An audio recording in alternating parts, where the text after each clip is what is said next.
Real talk tayo. Ang time, hindi yan parang load na pwede mong i-extend. Once gone, wala na. Kaya habang nandyan pa, sulitin mo.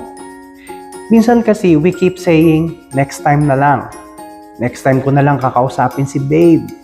Next time ko na lang pupuntahan yung kaibigan ko. E paano kung wala ng next time? Instant regret, di ba? Think of it like a soup. Dapat higupin mo habang mainit.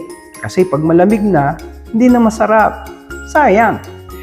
So, kung may pagkakataon ka ngayon to show love, say thank you, or just enjoy the moment, gawin mo na. Huwag mo nang ipagpabukas. Kasi the best time to live and appreciate is always today. At kung magagawa mo yon, tomorrow will thank you. Have a wonderful day.